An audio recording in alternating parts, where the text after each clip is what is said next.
G'day. Welcome to the Field of Streams, where I, your host, that's me, Janine McRae, bring you the tiny thoughts that stream from my brain and present them to you as though they're a box of multicoloured crayons that, should push come to shove, you could actually eat in a snacking emergency, and they'd taste like your absolute favourite snack, and they'd, not clog anything up in the, how do I put this delicately, pipes department. Is that what happens when you eat crayons? No, I can't promise you much with these riveting meanderings, but I can promise you this. I will not keep you long. Well, no longer than normal. But before we get into it, I'll give you a little background on the inspiration for today's post. Oh, and as a side note, there is a behind-the-scenes video that also digs into that. I'll put a link to that in the description because that's the kind of value I bring to this conversation. That doesn't sound very impressive, actually. Anyway, listener, any headline with the term cocaine hippos in it is gonna grab my attention. Trust me on this. And before you go jumping to any judgments there, let me just assure you that these hippos are not cokeheads.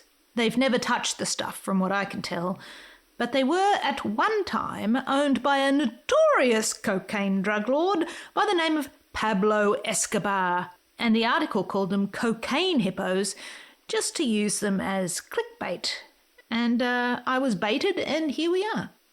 So what was the headline? Pablo Escobar's multiplying cocaine hippos will be sterilized in Colombia. You can see why that caught my attention. Backstory.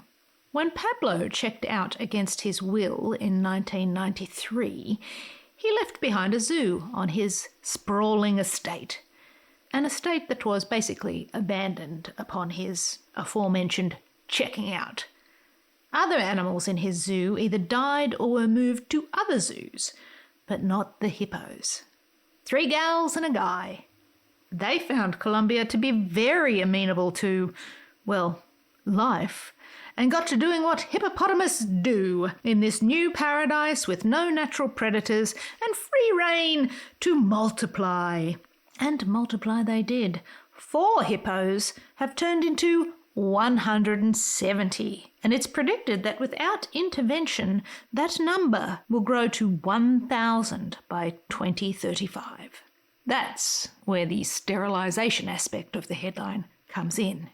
This whole bizarre story got me to thinking about hippos of the mind. Did you see that coming? Or thought hippos, as I call them. These are the bad ideas and dark thoughts of the world. Thought hippos multiply in your brain if you leave them unchecked. Thought hippos should be sterilized at all cost, and that's how we arrived at this bit of writing that I am about to read to you today. It is essentially a guide on how to identify and how to neutralize these blobby lurkers in your brain, because they must be eradicated, and with furious vigor. So now, without any further wallowing about in these waters, please sit back and allow me to read to you this piece of my writing called How to Sterilize a Thought Hippopotamus. They are not real. The end. Sterilized. Done. But they are real. You know it. You sense it. Your internal river guides point them out as they punt along your brain's estuaries and backwaters. Thought hippopotamuses have infested your mind waters with their bloats and pods and sieges and are pushing out the native species. They are eating all your lily-pad thoughts and juicy idea melons. Imagination and intention are powerless against their gaping jaws. And they keep on coming. They reproduce like nanobots, clogging the raging river of your mind with their fat plug of incapacitation. A menace to your sanity, they must be eradicated, and with much urgency. No debate. Sign the agreement. Your first question will be, what? This is a fair question, a good question, although in the who, what, where, when, and why of it, you've jumped the gun a little. Fear not, there are no guns, unless you include a dart gun, but now we're all jumping ahead of the process, of the facts. The what is the following. A thought hippopotamus is, simply put, your greatest enemy. It has one face, but many names in the lexicon. An unwanted thought, a vagrant thought, a destructive thought, a nasty thought, an errant thought, a useless thought, a wild thought, a dumb thought, a false thought, a bitch of a thought, a dark thought, a hateful thought, a jealous thought, a negative thought, an intrusive thought. You get the idea. A thought hippo kills motivation, productivity, self-confidence, libido, creativity, love, and all the good stuff that keeps you functioning as a human being. It is Class A, extremely dangerous, and will stomp through the fragile ecosystem of your mind with its stumpy legs, squashing and mashing and thrashing at your psyche like a leathery, brick-with-eyes machete. One with teeth. Foot-long, sharp incisors will slash at the couch of your skull's living room with frightening precision. It has an enormous head and dewy eyes, eyes that will subdue and hypnotize. It will take over easily, all while pushing native and intuitive thoughts aside. A thought hippopotamus will flip over your confidence boat as easily as a beer mat from the edge of a bar and drink from your skull with all the aplomb of a thick-skinned, blood-sweating Viking. Long story short, thought hippos, no bueno. That's the what of it. The who in this story is you. It does all of the above to you, which is why it must also be you who undertakes the sometimes daily task of sterilizing each one in turn. This must be done in your brain until the population of thought hippos gets manageable and the clog clears with an "oh, thank God" sigh, even if the relief is only momentary. And right there, that's the where and when of it, too. The where is in your mind, and the when is every damn day. But why the why? Here's a sentence from a 2023 study published in the New England Journal of Deep Thoughts and Mind, my laddies. Quote, "For every thought hippopotamus allowed free brain reign, additional pressure is created upon loving thoughts, pushing them against the inside of the human skull and creating pressure that cannot be released without the use of force." End quote. It's an interesting study. Amongst the findings, EDM and specifically trance music was proven to be the least effective manner of relieving the pressure felt due to the presence of thought hippos. Another tidbit from the study, participants did not like the word sterilized associated with the word hippopotamus due to the perceived cuteness and plushability of the hippo. For this reason, the word sterilized or sterilization will be replaced with the word neutralized from this sentence forward. Neutralizing the thought hippo, neutralizes the destructive tendency of a thought hippo in its relentless stomping and floaty pursuit of your glory, your success, your future. Sign the agreement. So that's the why. Let's get into the actual detail of the how of it, which is not part of the who, what, where, when, and why. This seems like an oversight. Let's correct it. How to neutralize a thought hippopotamus. The neutralization process for all strains of thought hippo follows the same steps, but with nuances depending on the kind of thought hippo you encounter. The basic steps are as follows, along with an explanation of the most common and problematic blobbies you may encounter floating in your glorious waters. Step 1. Find and identify your thought hippo. See categorization below. Step 2. Prepare your dart gun dosage to subdue the creature. Dosage is based on weight. Some weight and dosage examples are provided below. Step 3. Trank your hippo and note where it lands. If it is in the water, don't let it float away. Step 4. Act fast. As the tranquilizer takes hold, massage the neck of the creature with forceful fingertips until its eyes roll back and it gets all floppy. Remember, the skin is thick and you must subdue it with total love energy shooting from your phalanges. Stand back. a newly neutralized thought hippo will automatically begin to ascend as a balloon into the air of your consciousness, never to reproduce again. Fear not. This is not one of those balloons that will destroy the atmosphere or burst and get caught in the tangle of a mangrove swamp for all time. Step 5. Feel the lightness in your brain. Rejoice. Step 6. Light a candle. Ceremonial. Step 7. Get back to your watching post. Just because that thought hippo cannot reproduce does not mean there won't be others. Always be on the lookout for new hippopotamus.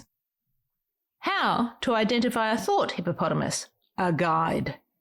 There are 3 primary categories of thought hippopotamuses. Study and memorize so that you may get faster and more adept at neutralization. 1. The Nero hippopotamus. This strain of thought hippo encompasses all the dark thoughts.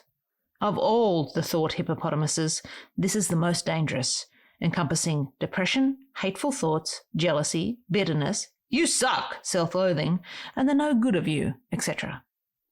Approach with extreme caution. The Nero is a very fiddly hippo and hard to catch, but it is possible.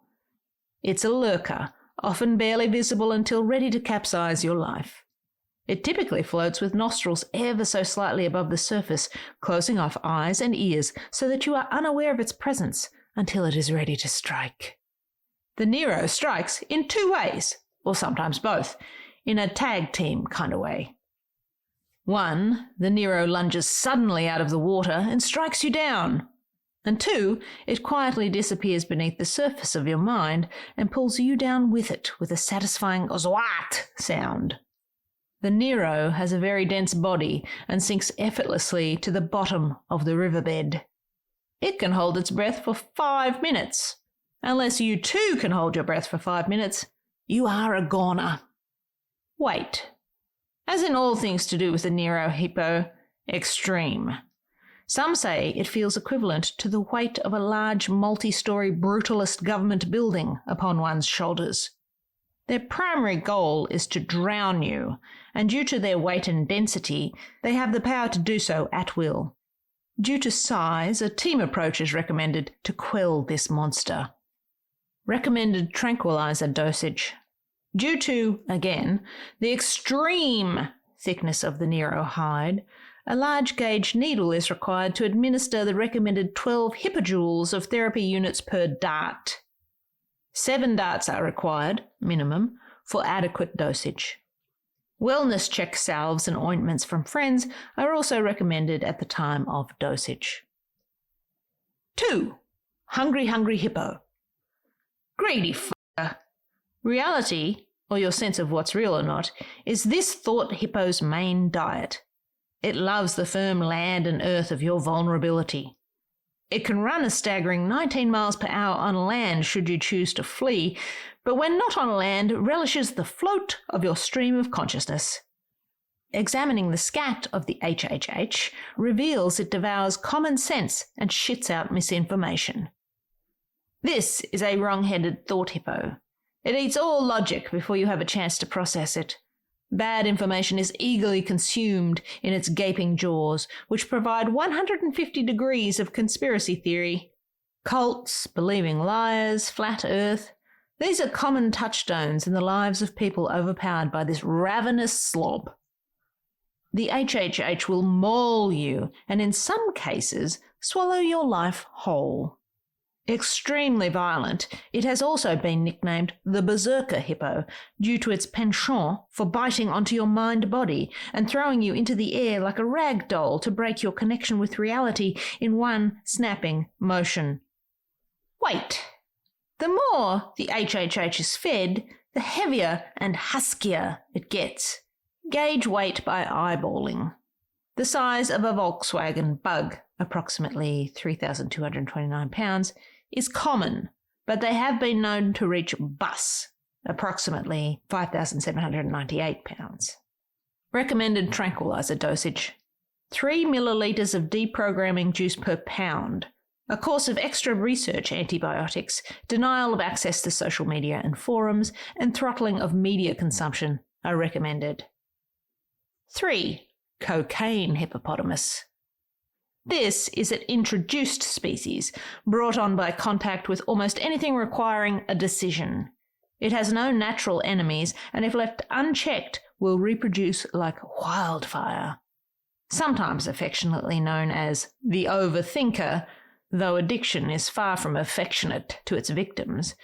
The cocaine hippo is extremely invasive and once activated, flows down your thought stream and begins to form a raft of circular thinking that halts the flow of, well, everything. It is the Eddie King, or Queen, swirling around ankles while crushing momentum with the snap of its suitcase-sized jaws. Cocaine hippos live in what is termed a collective siege and charge at anything perceived as a threat, sucking the simple thought into a whirlpool of what-ifs, but-whens, and what about? Your thoughts cannot escape this swirl. Weight. Measured in grams, cocaine hippos can tip the scales at a hefty wage. The cost is the weight, is the value, is the price. What is it worth to you? That's how much it weighs. Recommended tranquilizer dosage. A small amount of meditation to begin with, just to get the taste, then adjust dosage accordingly until subdued. This thought hippo will often line up for you, which makes darting them easy. Now that you are aware of the existence of thought hippos, we wish you the best success in subduing, neutralizing, and banishing all your thought hippopotamuses. All of humanity's waters are infested by this menace. Take comfort in this fact. You are not alone in these waters. Now, sign the agreement. And there you have it, today's episode. Go check out that video for a whole lot of hippo facts. The link, as I said, is in the description of this episode. Listener, I share these missives as a way of showing my creative process, and by doing that, perhaps inspire creative folk to get out there and make something of their own. If you enjoyed what you heard, follow the podcast so that you never miss an episode. And hey, if you like my writing, sign up for my newsletter at janinemccrae.substack.com. But until next we meet, I'll leave you with this. Love what you love, and I'll see you out there making stuff.